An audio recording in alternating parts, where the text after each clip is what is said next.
Chapter 1. The Boy Who Thought He Was a Man. We met in college, just two kids with more dreams than direction. She made everything feel possible. I still remember our tiny dorm room filled with textbooks and leftover pizza, her head resting on my shoulder as we planned our future like we had it all figured out.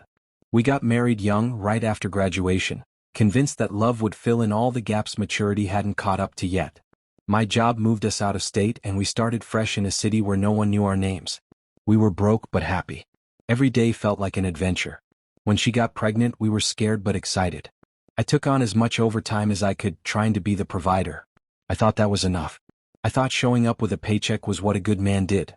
She grew up almost overnight. From a college student to a mother, seemingly in a single breath. I kept thinking I was doing my part, working long hours, occasionally changing diapers, cooking my own meals so she wouldn't have to. But I missed it. I missed how lonely she looked even when I was right beside her. I missed the sound of her trying to tell me she was drowning, because I was too busy defending myself to hear it. And the worst part? I actually believed I was trying. But nothing prepared me for how quickly love can turn into exhaustion, and how silence, not shouting, was what I should have feared.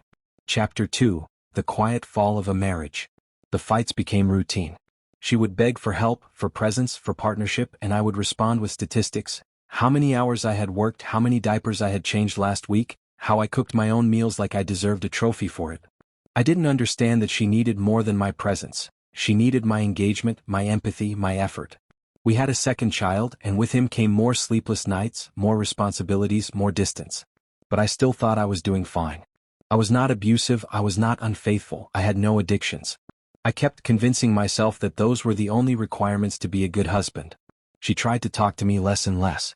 Her eyes stopped searching for mine. She just shut down. And I mistook that silence for peace. Until the day she packed up the kids and moved in with her family hours away. I was blindsided. I thought it was a break, a moment to cool off. But then the divorce papers came.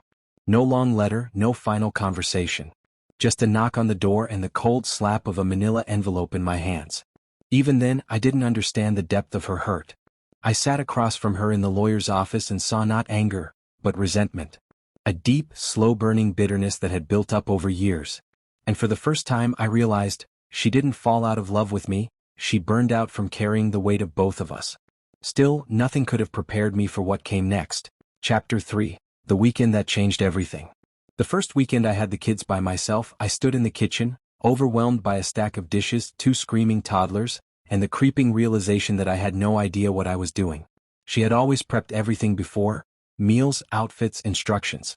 I thought I had helped, but in truth I had coasted. Now it was just me. I remember looking at my daughter struggling to eat dry cereal from a too big bowl and my son crying because I put his diaper on backward. And something broke inside me. Not in a tragic, movie-worthy way, but in a slow, humiliating wave of recognition. This was the chaos she had lived through for years. Alone. I sat on the floor after I put them to bed, the silence of the house so loud it hurt. And I cried. For the first time in years, I cried not for myself but for her. For what I had done. For what I didn't do. The next morning I apologized. I sent her a message owning everything I had failed to see. But instead of bringing healing, it seemed to reopen old wounds. Her reply was brief, cold, distant. I knew then that apologies were not magic spells. They could not undo years of feeling invisible. So I stopped trying to win her back, and started working on myself. But change is a slow burn. And not everyone wants to wait around to see it. Chapter 4. Becoming the man she deserved. Weekends with my kids became sacred. I stopped seeing them as my time, and started treating them like an honor. I learned to cook proper meals, not just reheated pasta but real recipes. I learned how to do braids, how to pack for emergencies, how to listen when my daughter had nightmares and when my son didn't want to talk. In my free time, I picked up the books she had begged me to read during our marriage. Books on empathy, communication, co-parenting. I went to the gym, not for vanity but for discipline. I wanted to become the man I had promised to be when I stood at that altar. Dating again wasn't easy. I was a single dad in my late 20s and many women saw that as baggage. But then I met her, a woman who had been left just like my ex had once been. A mother who had been abandoned and never given the chance to heal. With her, I didn't repeat my mistakes. I listened. I helped. I stood beside her, not behind. And when we built a home together, it was a home of balance, not burden. Still, every other weekend I saw my ex. And with every drop-off and every strained conversation, I was reminded of the family I had broken, and the one I had rebuilt.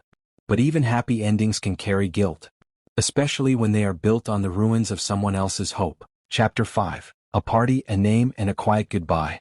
Our youngest just graduated. My ex hosted the celebration, a small, emotional gathering of family and friends from both sides. It was the first time since our wedding that so many of our people were in one place again.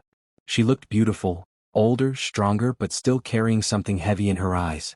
My wife and she talked, even laughed a little. I watched them, grateful and uneasy at the same time. I do not know what they said to each other. I did not ask. When we spoke, it was mostly about the kids, their dreams, their futures, our pride.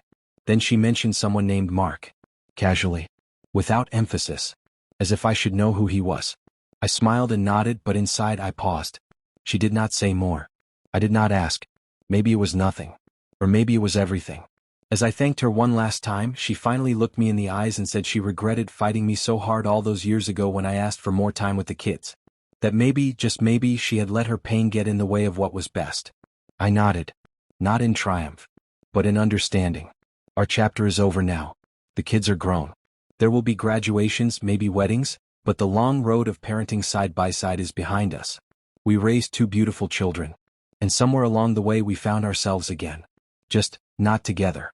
But as I sat in the car after the party watching the sun dip below the rooftops, I kept thinking about that name. Mark. And for the first time in a long time, I realized there might still be something she never told me.